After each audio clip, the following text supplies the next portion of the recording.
بڑا مہربان ہے، وہ اپنے بندوں کو معاف کرنے والا ہے، اپنے بندوں پر رحمت کرنے والا ہے۔ ہم اللہ تعالیٰ کے عاجز بندے ہیں، خواہشات نفسانیہ کئی دفعہ معاذ اللہ غالب آتی ہیں، غلطیاں ہو جاتی ہیں، اور ان غلطیوں کی پاداش میں انسان اپنی جان پر زیادتی کرتا ہے۔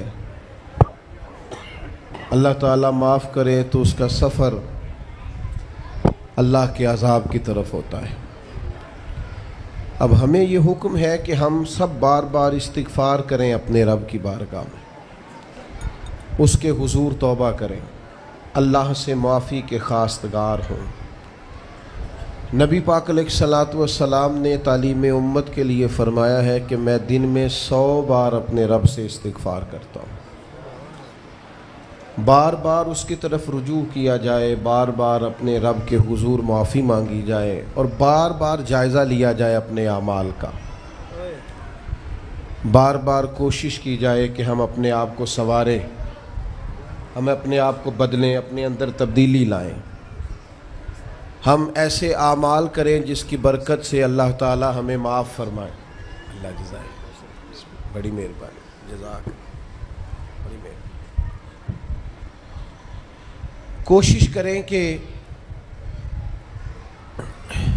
ہم بار بار اپنا حساب کریں، محاسبہ کریں۔ ہمارے ہاں یہ ہوتا ہے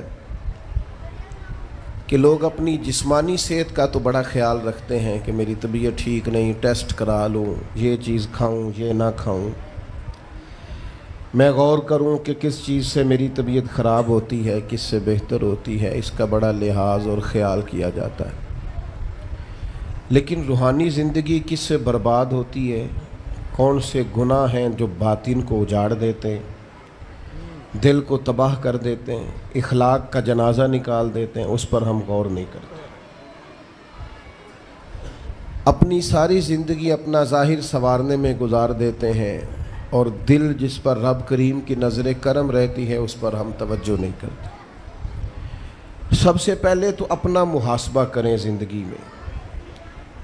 حضرت عمر رضی اللہ تعالیٰ عنہ ایک جملے میں بات بہت بڑی ارشاد فرما گئے۔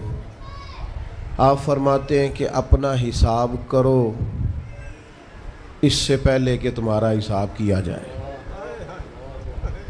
پھر حساب کیا جائے گا تمہارا پھر مشکل ہوگی، تو ابھی سے اپنا حساب کیا جائے۔ اب ان لوگوں کا معاملہ ہے جو دنیا سے رخصت ہو گئے۔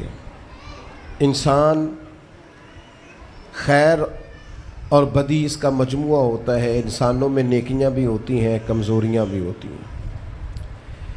اب ہم میں سے جو دنیا سے رخصت ہو گئے ہیں ان کے تعلق سے ہمارے کوئی ذمہ داریاں ہمارے ذمہ بچتی ہیں۔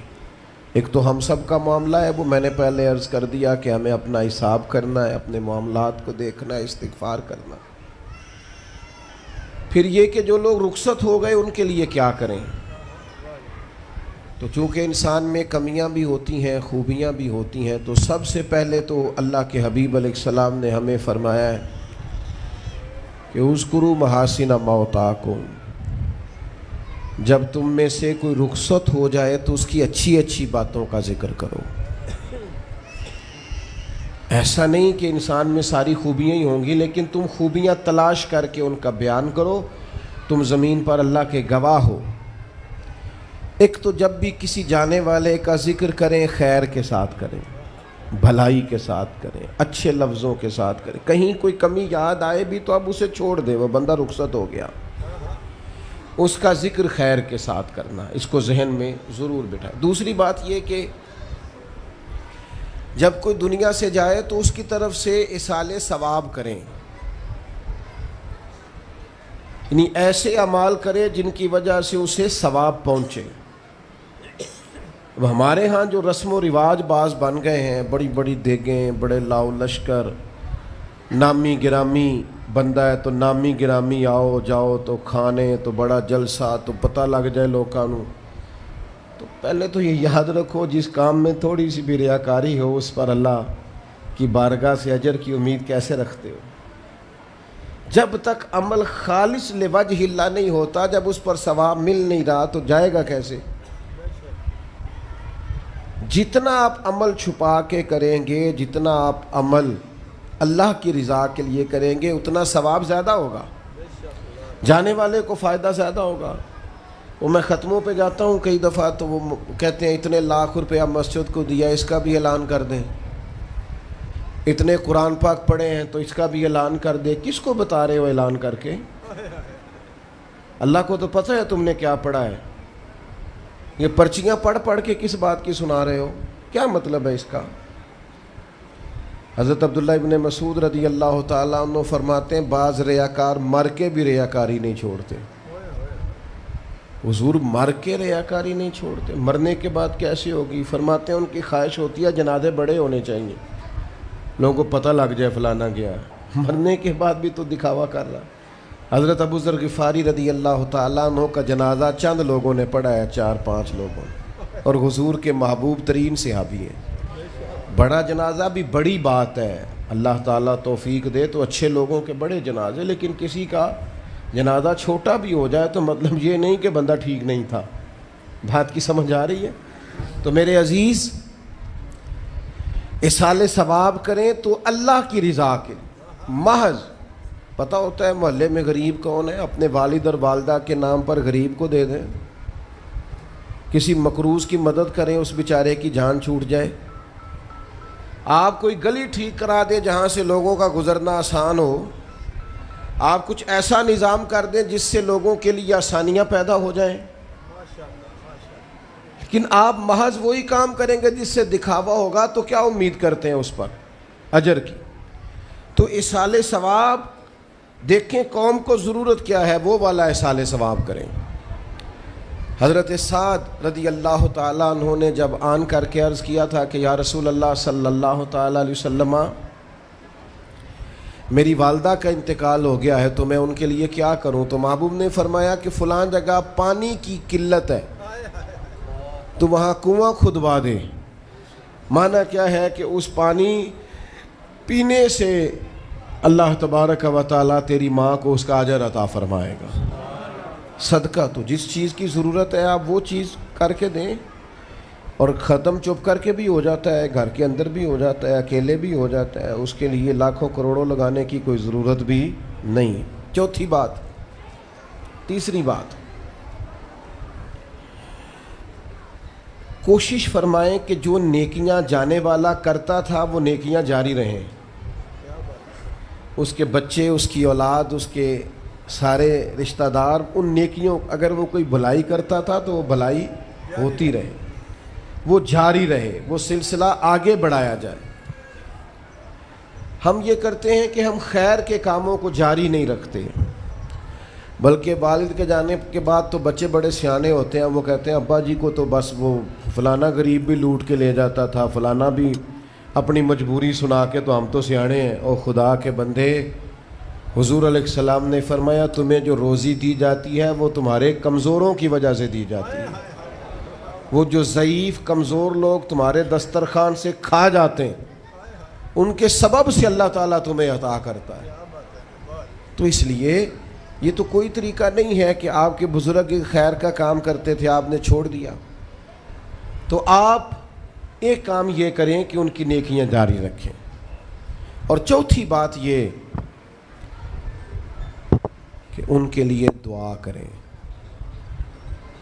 دعا ہمیں حضرت ابراہیم نے سکھائی ہے، سورہ ابراہیم میں موجود ہے، ربنا اغفر لی ولوالدی، یا اللہ مجھے بھی بخش دے اور میرے ماں باپ کو بھی، وللمؤمنین یوم یقوم الحساب، اور جس دن تو حساب لے اس دن سارے مومنوں کی بخشش فرما دے۔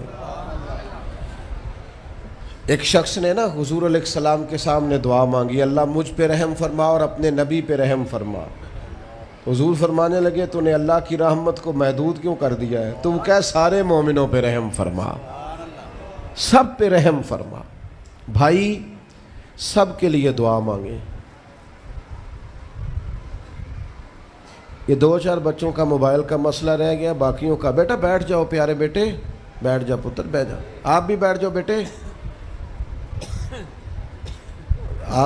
آپ بیٹھ کے بنائیں، اس میں کیا رجا ہے؟ کھڑے ہوتے ہیں بیٹا تو پچھلوں کو دقت ہوتی ہے۔ سنو، زیادہ غور سے سنو، میں تھوڑی تقریر کرنے والا مولوی ہوں، لیکن یہ اللہ کا فضل ہے کہ میں اگر 20 منٹ بات کروں گا تو اس 20 منٹ کے اندر آپ کو کوئی 20 سبق ضرور حاصل ہوں گے انشاءاللہ تعالی۔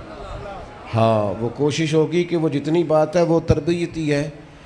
وہ بعض دوستوں کا خیال ہوتا ہے لمبی تقریر کرے، میں کیا ہوتے وہ بندہ کر سکتا ہے جنہیں ایک شعر ہی 20 منٹ پڑھنا ہوئے، اجے مزہ نہیں آیا، اجے دوبارہ پڑھو، اجے رل کے پڑھو، تو وہ تو پھر 1.5 گھنٹہ بھی کام چل سکتا ہے۔ تو جس نے ٹو دی پوائنٹ بات کرنی ہو اس کے لیے تو 10 منٹ بھی بڑے ہوتے ہیں، اور ویسے بھی تقریریں پیٹ بھرنے کے لیے نہیں ہوتی، عمل کرنے کے لیے ہوتی ہیں۔ اب تو میں ویسے بھی ذرا مصروف زیادہ ہو گیا ہوں، بہت ساری جگہوں پہ جا نہیں پاتا، تو ایک جگہ میں گیا تو ایک بزرگ مجھے کہنے لگے پچھلی دفعہ تسی 40 منٹ تقریر کی تھی سی، حید کی زیادہ کرنی۔ میں کہا 40 منٹ والی تھی عمل ہو گیا جی۔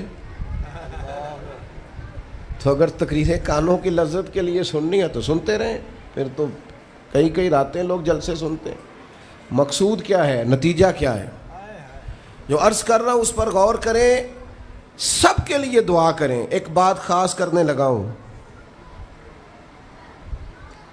حضرت ابراہیم نے تو بخشش بھی سب لوگوں کی مانگی، حضور علیہ الصلوۃ والسلام بھی دعا کرتے تو امت کے لیے دعا کرتے۔ کبھی اپنے بھائی کے لیے بھی تو دعا کرو نا یار، اللہ تعالیٰ اسے بھی ذرا زیادہ روزی دے۔ بھتیجوں کے لیے بھی دعا کرو، بھانجوں کے لیے بھی کرو۔ توجہ ہے آپ کی میری بات؟ ادھر دیکھیں جی، غور کریں بات۔ ویسے دعا کرنی چاہیے کہ نہیں محلے داروں کے لیے کہ یا اللہ ادھر والا پڑوسی بھی امیر کر دے تو ایس پاسے والا بھی ہنس دے ہو ہاں نہ نہیں کر دے، یہ دعا مانگنی چاہیے کہ یا اللہ میرے پڑوسیوں کو۔ نہیں آپ بول ہی نہیں رہے، تسا کتوں منگنی دعا؟ منگنی چاہیے نا، مانگتے ہیں ہم۔ ایسی ہوا چلی ہے کہ ہر شخص سوچتا ہے تمام شہر جلے بس ایک میرا گھر نہ جلے۔ او خدا کے بندے کبھی محدود نہ کر خدا کی رحمت، سب کے لیے مانگ اس سے، وہ بڑا کریم ہے۔ تو کہہ یا اللہ سب کو دے اور سب کے صدقے ہمیں بھی دے۔ لیکن ہم نا دعاؤں میں بھی اپنا ظرف اور حوصلہ بڑا نہیں کرتے، گنجائش پیدا نہیں کرتے۔ دیکھو داتا گنج بخش علی حجویری رحمۃ اللہ علیہ نے لکھا ہے کہ ایک بندہ نا حج کرنے گیا تو ہر جگہ دعا مانگتا تھا، یا اللہ میرے دوستوں کو نیک کر دے، یا اللہ میرے دوستوں کو نیک کر دے۔ عرفات میں بھی، منا میں بھی، مزدلفہ میں بھی، بیت اللہ شریف کے پاس بھی، ہر جگہ یا اللہ میرے دوستوں کو اچھا کر دے۔ ایک بندے نے اسے کہا یار یہ عجیب دعا کرتا ہے تو، میرے دوستوں کو نیک کر دے، اپنے لیے بھی تو مانگنا۔ تو کہنے لگا اللہ کے بندے میں ہر وقت دوستوں کے بیچ رہتا ہوں، اگر وہ نیک ہو گئے تو میں بھی انشاءاللہ ہو جاؤں گا۔ ان کی صحبت میرے اوپر بھی اچھا اثر ڈالے گی، چونکہ رہتا جو ان کے بیچ ہوں۔ ہمارا علاقہ امیر ہو گیا تو انشاءاللہ ہم بھی ہو ہی جائیں گے۔ لوگوں کے رزق میں برکت ہوگی تو ہمارے رزق میں بھی تھوڑا سا نا کشادہ دل کریں ہر معاملے میں۔ اور سنیں حدیث پاک، نبی کریم علیہ الصلوۃ والسلام نے فرمایا جو دعا اپنے بھائی کی غیر موجودگی میں اس کے لیے مانگی جاتی ہے نا، اللہ وہ دعا جلدی قبول فرماتا ہے۔ اور حضور فرماتے ہیں جب تم اپنے بھائی کی غیر موجودگی میں اس کے لیے دعا مانگتے ہو، اللہ تمہارے سرانے فرشتہ کھڑا کرتا ہے اور فرشتہ کہتا ہے مالک جو یہ اس کے لیے مانگ رہا ہے پہلے اسے عطا فرما۔ تو کیسی سعادت کی بات۔ لیکن سینہ کشادہ کرنا پڑے گا، دل بڑا کرنا پڑے گا، حوصلہ بڑا کرنا پڑے گا۔ جب تک دل، طبیعت، حوصلہ یہ بڑا نہیں ہوتا اتنی دیر تک لطف۔ حضور کی ساری امت کے لیے دعا مانگیں کہ اے اللہ جتنے خوش عقیدہ ہیں محبوب کے غلام سب کو جنت عطا فرما، سب کے لیے کھول دے دروازے جنت کے۔ دعا اللہ کی۔ اچھا پھر دعا مانگنی بھی ذرا ذوق سے چاہیے۔